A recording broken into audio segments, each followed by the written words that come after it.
Hi, this is Michael Finn from Appsolute Design and welcome to App Launch Blueprint 2.0. This is step one of a 6-step series on how to specifically structure, launch and target your mobile app for your business's best possible advantage. Let's begin.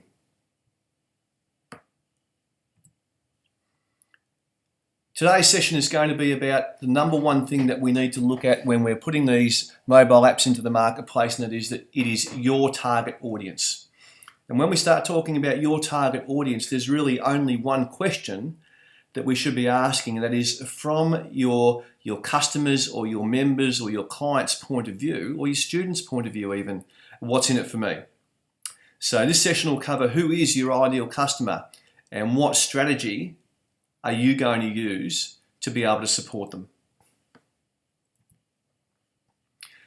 The reason why it matters is creating content and strategy without a clear understanding of your customers, like setting a boat adrift without any navigational tools whatsoever. And a mobile app is an amazing tool, but the best way to use your mobile app is to use it in a very surgical way. So the whole idea of this App Launch Blueprint 2.0 is for you to develop a very clear idea of who is your ideal customer, and then specifically target strategies to go and get them. It matters because you also might be working hard, but how do you know where you're going? And if you don't know where you're going, how, and most importantly, do you know where you're going to end up? The analogy here is if, for example, we're in an aeroplane and we take off from, let's just say, Los Angeles, and we're flying back to Australia, and we're trying to fly into Melbourne. And the autopilot is set the second that we leave LAX, but the radar is set 1 degree away from where it should be. The analogy is that by the time we get to Australia, we won't end up actually landing in Melbourne, we'll end up landing in Sydney. And so the point to take away from this is that defining your ideal customer is a very important starting point for your mobile app strategy, because the clearer you can get an indication of exactly who it is that you're chasing, why you're chasing them, and what makes them tick, the more surgical your mobile app marketing program is going to be, and the more likely you are to be able to achieve what you are trying to achieve. Because even if you're slightly off, by the time it plays out at the other end, i.e. when your customers, your students, your clients have your mobile app in the hand, if your strategy is not as specific as it can be, or as specific as you can make it, then you only need to be a couple of degrees off the mark for it to be not as effective as what you want it to be. Difference between winning and losing, difference between getting a client, not getting a client, or the difference between engaging and retaining and not engaging and having a retention issue. Let's keep moving. The end result of not having a guided strategy and not understanding specifically who your ideal customer is that you will end up wasting time. You'll end up wasting time trying to figure out who they are when various different marketing strategies that you employ simply don't work, or they don't hit the mark, or they don't do exactly what you want them to do, and you really can't figure out why.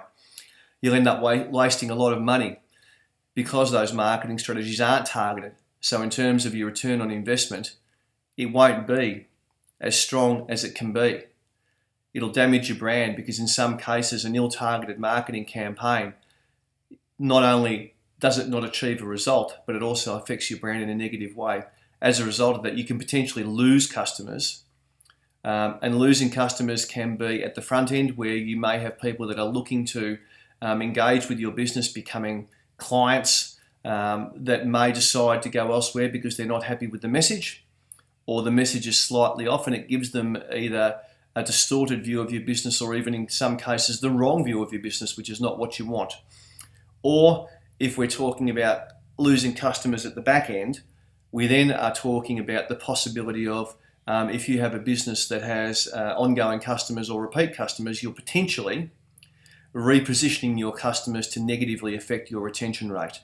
And that becomes a massive issue for businesses, because within business, it's 6 times more effective to retain an existing customer, and 6 times more cost effective to retain an existing customer than what it is to go out there and have to find a new one.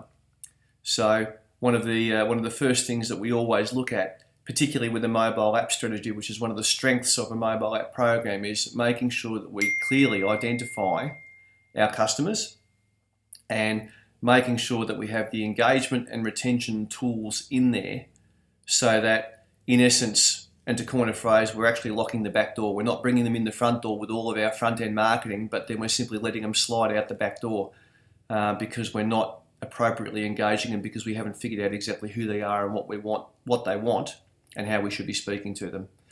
And that relates to disorientating existing customers. So what's the definition of a good setup? A good setup should very clearly begin every campaign or process with a clear understanding of who or what you're going after. Very, very important to have a target or a bullseye on the wall. Know who you're going after. You should be developing a key customer profile, or in current marketing terms, they call that a marketing avatar, of who your ideal customer is, whether it's a person or whether it's a business. But you need to know who you're going after. And then once we know that and we have that information, we use that profile of that ideal person or that ideal business as a basis for all strategy across all of our platforms. So the process, step one, who are they? Who are your customers? Well, every solid profile starts with a fundamental understanding of who your audience is. Demographic profiles are not everything in their potential to uncover motivations and buying patterns of the people that you're chasing, but they're a great launch point for any discussion. So in order for us to actually start developing who we're chasing and what that bullseye is on the wall, we can't just leave it to chance. We do actually have to give some level of thought as to who that person might be. And for many organisations, this is something that they do regularly. As their business evolves or as it grows, they're always making sure that their message is on track or on target. And by making sure their message is on track or on target, they're consistently evaluating who their ideal client is and whether they're actually speaking to that client. So I encourage you, as we go through this session, to just not minimize the importance of making sure that every time you put a strategy in play, that you know exactly who it's for, because what we're trying to achieve here with identifying your ideal customer or your ideal client is we're achieving a situation where the more you can understand that person, the more specific you can be with marketing strategies to go and get them. So we're going to firstly start with a demographic base. So we're now moving into developing a profile and asking a series of questions which will allow you to start building the characteristics of your ideal customer. And this is something which in some cases is not the easiest thing to do, and it may require some discussion and some thought with yourself, your business partners, or even with yourself and your staff. It also might involve doing an interrogation of your client base to actually have a look. But it's simply worth having a look because, again, as we come back to, the clearer you can be as to who you're chasing and who your ideal customer is or who your best customer is, the more you can put yourself out into the marketplace to go and chase them. So, are they male or female? What age or what age group do they predominantly lie in? Where do they live? What are their living circumstances? So, do they rent? Do they own a home? What sort of work do they do? Or what sort of business do they have? And what sort of money do they earn?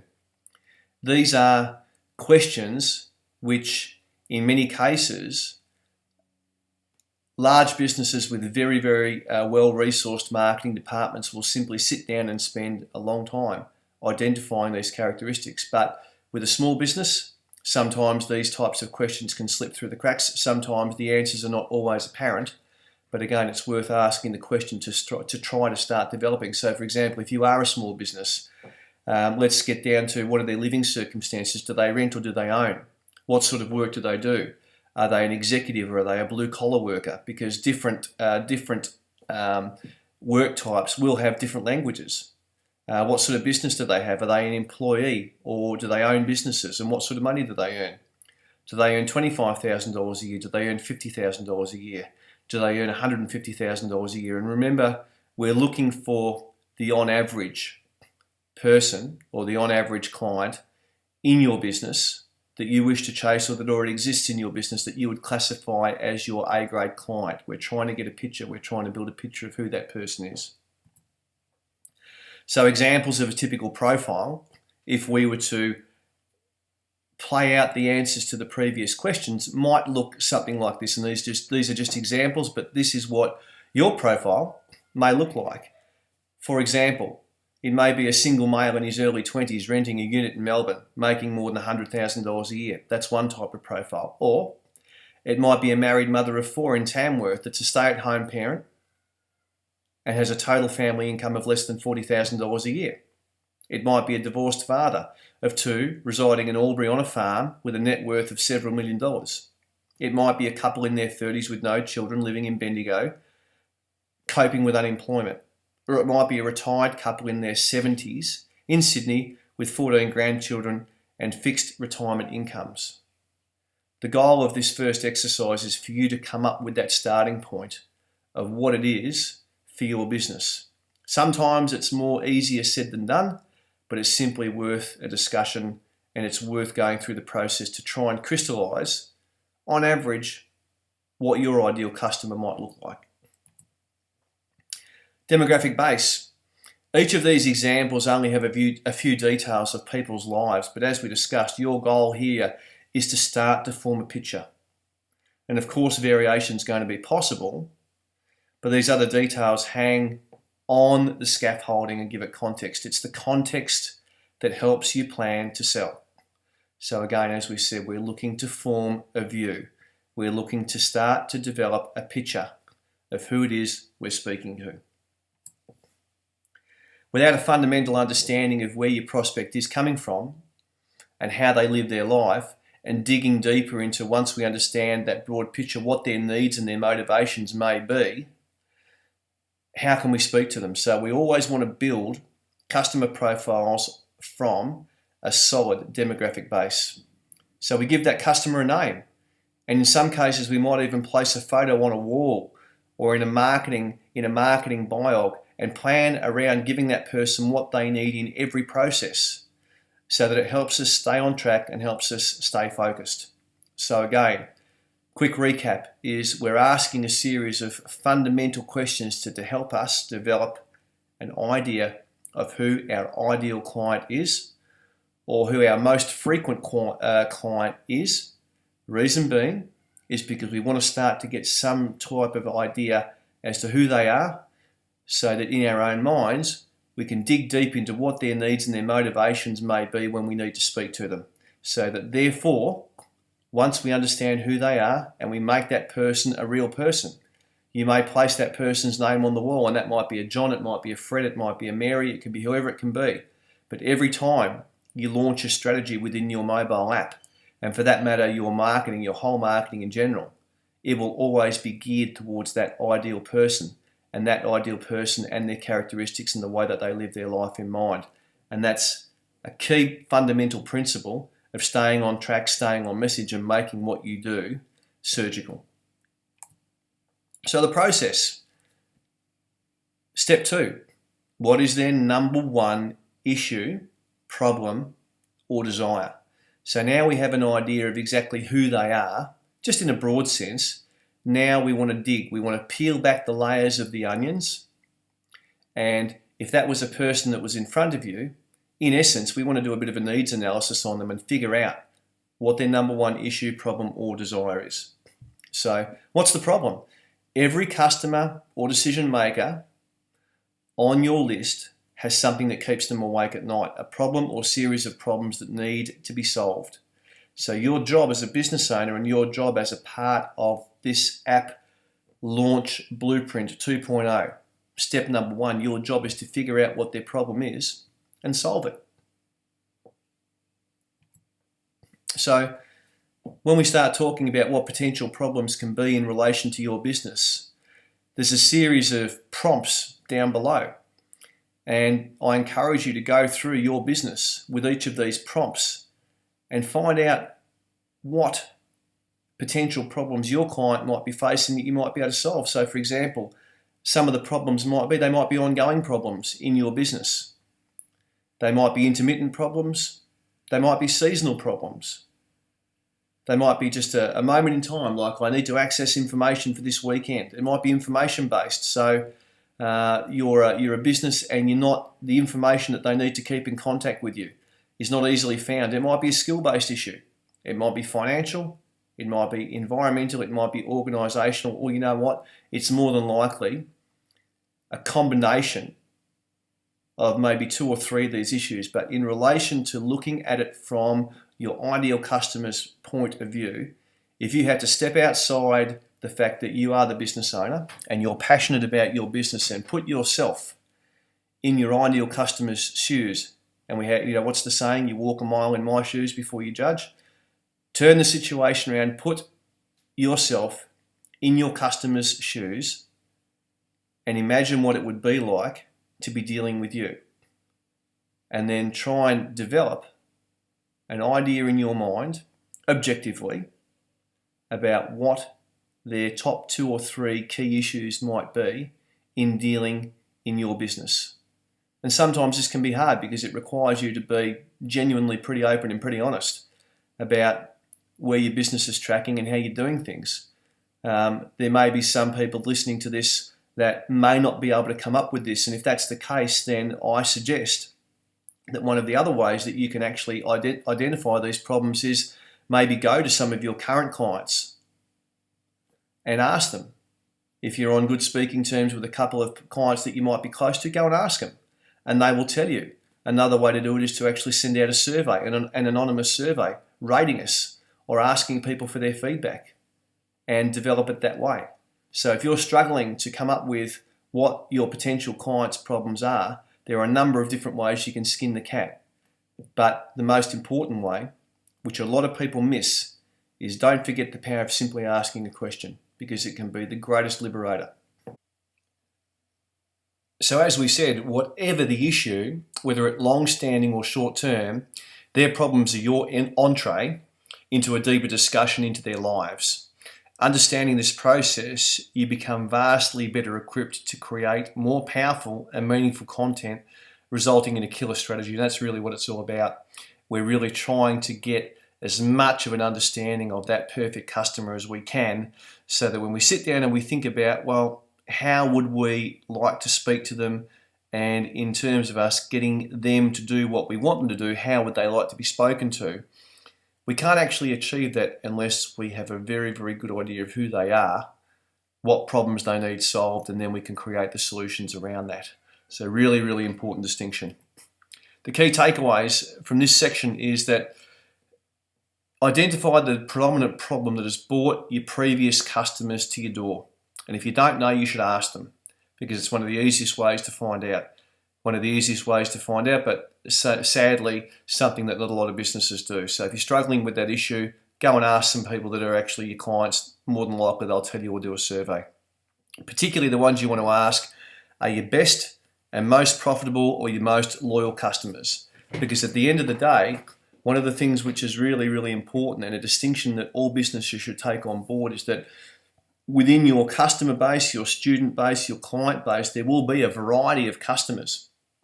It happens across all businesses, and we could very easily categorize them in A, B, C, or D type of customer base, where the A's and the B's are the best possible clients. They're regular users of your product. They pay on time. They've got no problem with your pricing and services, and they're absolute advocates of your business. They refer people to your door willingly. They bring people, etc., etc. And I'm sure each of you would have a very, very clear idea of who some of those people might be. But on the other hand, the C's and the D's are the ones that predominantly give you problems. They might pay late. They might whinge. They might carry on. They might bitch here and there. Yes, they're still clients or they're still customers, but they're not the perfect customer. So when we start talking about identifying the predominant problem that has brought your previous customers to your door, the type of customers that you want to be asking, or the type of clients that you want to be asking, are your very best ones. Because as a part of your customer profile and as a part of your marketing strategy moving forward, if you're looking to position a marketing strategy around characteristics of an ideal customer, you want that ideal customer to be an A-class customer. You don't want your marketing strategy being based around the feedback coming from the C's and the D's, because if you do that, then you need to be careful what you wish for, because you might just end up getting it. And what will unfold is that your marketing strategy will then start targeting the customers that you don't want rather than the ones that you do. And guess what? If you're actually successful in getting those customers through the door, then slowly but surely they will change the mix, and they will change the makeup of your customer base for the negative. Because ultimately, if you're bringing more C's and D's in, then at some point in time, your business will change and the A's and B's will end up moving away. Alternately, you can use this strategy to your very best advantage, where if you're actually positioning your strategy around your very best customer, your A's and your B's, then if you're out in the marketplace with a marketing strategy which is chasing A and B class customers, then they are the people that are likely to be brought to your door. And over a period of time, your client base, your student base, your customer base will reorientate the other way, where the C's and the D's, the customers that you don't want, will fall off at the back end, and slowly but surely, your customer base and your percentage of A's and B's in your customer base will improve. One of the other things that will happen is if you actually ask your A-class customers and base your feedback around your very best customers, then you'll develop the ability to recognize that motivation in others. And what I mean by that is that your ability to recognize potential new A-grade clients will improve dramatically. So when you're speaking to someone, either at the front counter or when you're interviewing someone for your business, or whether they're looking to use your services, because you know what you're looking for, you know what one of your very best customers or clients look like, you'll be able to recognize characteristics in a potential client pretty quickly. And it will allow you to provide them better service and also speak to them in a way that they like to be spoken to. And how that boils down to a marketing strategy is that it's going to help you create the content that attracts more of these prospects, more of these clients, more of these members, and less of the ones that you don't want. So in some cases, common sense is common sense, but it's put into a structured process. So again, chase your very best customers by speaking to your very best customers that you have in your business at the moment and finding out what makes them tick, and develop a strategy moving into the marketplace around bringing more of those type of people to your door. A couple of other key takeaways is it allows you to build more broadly understand what is driving people to seek out your products and services.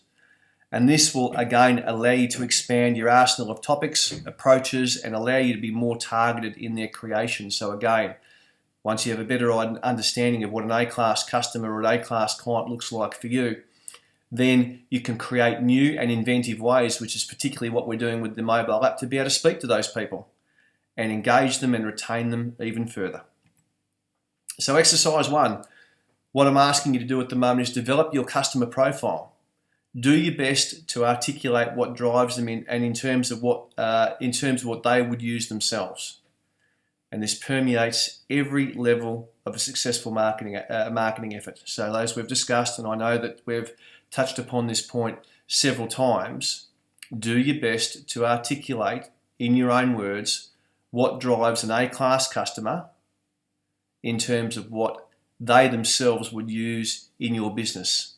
And as we've said before, if you don't know, go and ask. If you're not comfortable, develop a survey, an anonymous survey, and get feedback. But ask for feedback. Don't fear feedback. Embrace feedback, because feedback is an opportunity for you to get the information you need in your business to improve. Okay, moving forward, after we've developed an idea on who our ideal customer is, we then need to start having a look at the nature of their habits as an A-class customer. And step 3 is where, how, and who are they getting their current information from pertaining to either your business or your industry, or most importantly, the problems that they need to have solved. So choosing the right channels, which relates back to your app tab functionality to deploy your message, is absolutely critical. So there are multiple motivations for publishing or sharing content in a particular way, in a particular place, in a particular order. So in getting it right, one of the things that you'll be able to achieve is that you'll be able to achieve the following. First and foremost, increased brand name and credibility with a wider audience. So you've increased your positioning as the expert. It will allow you to have stronger download numbers, which will increase your database. Because as we've said previously, the whole idea here is to actually get as many of your clients downloading your app as you can, as many of your A-class customers then sharing that across multiple platforms to build your database, to put new people into your app funnel. And then what we do is we structure these app tabs in a specific way to put your best foot forward every single time. And your potential customers or the existing customers read or watch publications, increased engagement. Higher returning rates, which is in retention. Stronger likelihood of call to action, conversion. The other thing, which is in some cases not necessarily factored, but it's a huge opportunity with a mobile app, a structured mobile app, targeted strategy, is that your website is also going to benefit from a much higher rank and relevant topical approach, which is SEO. Why? Because some of the tabs in your mobile app will relate to and will be hyperlinked straight through to some of the content on your website. So every time people press certain tabs in your app to review information which we are pulling from your website, what will happen is that your website will actually get a further hit. And if it gets hit, then that ranks on Google, which then affects SEO or search engine optimization. The other thing that will happen is that you've got stronger likelihood of referral to others, generating referrals. And that's one of the things which A-class customers do well. If we target A-class customers, or what we call raving fans, they love sharing the good news about your business to other people. Where that becomes really, really powerful is that then leverages your marketing effort and your ROI on your cost of acquisition for new customers massively. Because if an A-class customer is going to refer your business to someone else and going to bring them straight to your door, then that costs you absolutely nothing. And they're the best customers of all. 100% profit, no money in acquisition cost, just a great referral from looking after the customers that you've already got. So what do you know? How much do you know about your customers' content and their consumption habits? So let me ask you a few positioning questions. Do you know if they read blogs? Are they email newsletter subscribers? Do they download podcasts to listen to in their spare time? And again, when we go back to step one, developing your ideal customer and their characteristics, this is where we're now digging deeper. We're now peeling back another layer of that onion for you to try and understand how they like to get their information. Because if we can understand how they like to receive their information, then if we have a perfect message for them because we've done our homework on how to speak to them, then we also want to give that message to them in the way that they like receiving it. And this is what we can achieve with the mobile app. But first we need to ask the question. Again, if you don't know, then ask, because many of your A-class customers love a chat and they will readily tell you. The goal here is, how do your prospects get their information about you, about your industry, and what's happening in your industry in a meaningful way? Who's delivering it to them? Is it you, or is it someone else that should be you? What mediums are they using to get it, and what devices are they getting it from? So, for example, are they getting it from a blog? Are they getting it from a podcast? Are they getting it from a website? Is it a hard copy publication? They at some point in time will get it from your mobile app, but we want to understand how they are getting their information, which is important for them, because remember, they have problems that they need to have solved. And with information being so readily available these days, with the internet and with mobile marketing booming, we want to try and tap into how, firstly, they're getting that information, and then secondly, we want to make sure we understand who they're getting that information from, and then make sure that that who is actually us. Step 4, What do you offer in your product and service that solves their problem? Really, really important point, really important point of distinction here is that if you actually understand who your customer is, what their key problems are that need to be solved, and how they like to be spoken to, the next step in the process is what do you offer in your product or service that actually solves that problem? Because remember, in a very, very simplistic sense, your clients are using your business because they have a problem that they need solved. One of the most important distinctions when you're actually solving a problem, particularly for your client, is don't tell me what it does. Tell me what it does for me.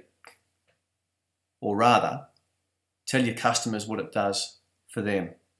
And this is a really, really important point of distinction because all the time when I work with businesses too regularly, when I see businesses describing who they are and what they do, all the descriptions are about them. We do this, we do that, we do this, we do that. We've been in business X amount of years, our staff are X, Y, and Z. And the challenge is that it just becomes an ongoing monologue about how good they think they are for themselves. Whereas what we're really wanting to do is if we're looking to understand that A-class customer, what we're really looking to do is we're really looking to position our services in what do our services do for our A-class customers that allows our services to solve their problem. So it's the old radio station of WIIFM. What's in it for me? So the process is if you've done your homework earlier on, you should be able to articulate the problem that you're addressing and the benefit that your product or service offers that ideal client, and that is the goal.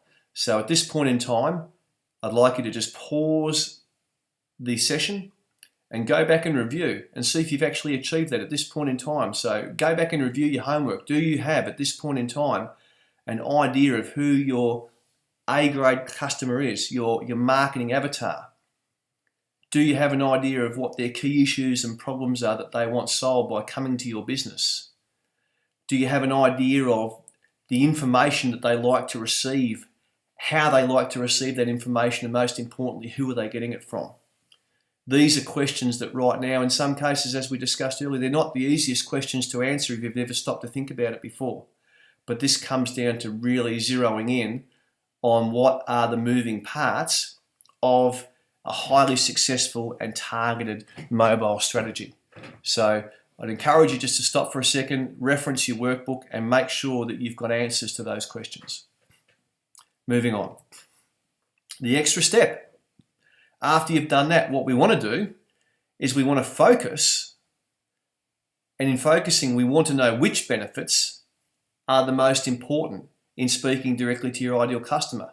So if we've been through the appropriate exercise of identifying our ideal customer and what their problems are, if we know how and where and who they're getting their information from and how they like to receive it, and if we have targeted the nature of our products or our services and their descriptions to actually address the problems that we know that they're facing, the next step on from that is to actually structure our information in such a way where we put the most important problem that they want to have solved first, which is focus. So let's drill down into a practical example. So you've got your marketing avatar who might be, let's just say John, and John's got 3 key problems that he wants solved.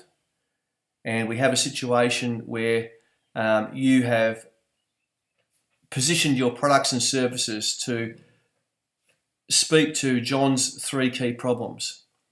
But now what we're talking about is within those 3 key problems, what's the most important one? So what I'm asking you to do at the moment is, with the problems that you've identified that John might be facing, rank them. What's the biggest problem that he wants to face? What's the biggest problem that he faces, and what's the biggest issue that you need to have solved? Then, in relation to the way that you position your marketing and services and information that you give to John, then you need to then put the information on your business which solves John's most or biggest problem first. Example, consider the SEO space, search engine optimization space. There are a number of problems it solves for businesses and a number of benefits that it provides. Someone hiring an SEO agency wants to build their online presence. That's what their goal is. A better presence generates more traffic to your site, but what does that traffic mean in terms of its benefits? Okay, it could mean more leads for your sales team. Could mean more customers buying your product. Could mean more people reading your content, sharing your ideas. Any of these are valid beliefs and benefits. But more leads and customers is very compelling to a small business in growth mode. So be precise and hit the bullseye. That's the message here. You might be solving multiple problems, but when you're actually going out into the marketplace, solve the biggest one first. Solve the biggest hot button first. So the process. Step 5. And one of the things that we like to do here in Appsolute Design is that we don't like fluff, we like to get straight to the point. So basically what sets off their BS detector? And I'll leave you to figure out what BS is. Don't let your ego exceed your skill or your expertise level. Be real. Integrity is a massive word in business, and it's very, very hard to earn, very, very easily lost. So if your brand is known for being honest, ethical, and delivering value, you'll become a trusted source. It can take you years to build trust and seconds to lose it forever. So this should be, in my view, your guiding star in every single content creation strategy that you put in place. It has to be about your integrity. It has to be about you being the shining light in solving that person's problem every single time and solving their biggest problem first in an honest, ethical, and valuable way. Why is that massively important? Because it builds trust. And trust is one of the single biggest motivating factors in why people will do business with you in 2015. If they trust you, they'll do business with you. If they don't trust you, they won't do business with you. It doesn't matter how good your products are. So don't make the same standard bad claims. This is a real key distinction. Take the time to understand the factors that make your business unique. Create a list of terms, claims, and other bad triggers that you'll never use in your content. And that might sound like a little bit of a 180 way of looking at it, but sometimes the best way to have a very, very clear message which is on track and on market is to make sure that you actually figure out what you don't want to say. And in making sure that you understand what you don't want to say, then it's very easy for you to become clear about what you should say. And so I also like to have a look at making sure that you take time to understand what the BS factors are and what the bad claims are. What's the stuff that everyone's saying out there? What's the stuff that everyone's putting out there and your clients are going, yeah, here we go again. It's the same thing from just another business. Create a list of those types of terms, claims, and other what I call bad triggers, and never use them in your content. Put them up on a wall. Make sure every time you develop a strategy and you put something into the marketplace, make sure it's targeted to your ideal avatar, but also make sure that in terms of the language that you're using, don't go there if it's the same as everyone else, or don't go there if it's content that you know is just going to make those standard bad claims like everyone else. Proof is king. So finally, back up your claims with proof. Proof can be in the form of numbers, it can be outside studies, it can be testimonials or endorsements from trusted sources, and many, many more. So again, one of the fastest way to build trust is to do it with proof. One of the best ways to do it in business is the form of testimonials. Testimonials are an extremely powerful way of getting third-party credibility into your business and becoming an expert or being positioned to be an expert in what you do. Take the time to figure out what would back up your content and spend the time to work it in. So the more proof you can show that you can deliver what you say you can, the more your content will deliver qualified and eager leads, because you are now the expert. And if you're the expert, people will trust you. If they trust you, they will do business with you. Step 6, who do they trust? Trust is the hardest thing to find and it is the easiest thing to lose. So one last note that's often overlooked when building customer profiles is, who do your readers, viewers, or customers or clients trust? Is it you? It should be you. It could be specific experts in your space, celebrities, industry players or brands. If you have those things in your kit bag, as much as possible, use that information to your advantage. And again, if you haven't stopped to think about it, maybe it's time that you did a little bit of stock take as to exactly what you have sitting around in your business, and for want of a better phrase, potentially having access to that in your back pocket. There's always gems of gold. There's always nuggets that are lying around in your business somewhere where there's a good news story, or there's something that's worth telling people, or there's an ability to position something that's happened in your business so you can put that out into the marketplace and use that information to your advantage to build massive levels of trust. So for example, you've got customers that love the financial review. So it's time to pitch your customers a financial blog, or work on becoming a source in one of the financial review stories. Why? Because the more connected you are with trusted brands, the more that trust and belief and expertise is transferred to you. So it's that power of association. So we're looking to simply build trust in any single way that we can. Why? As we discussed earlier, Business 2015 revolves around trust. Information is readily accessible. People are looking not only for the expert, but in the absence of a lot of people doing or being experts, what they're looking for is they're looking for the one that they can trust. There are a lot of gurus out there. There are a lot of self-appointed gurus.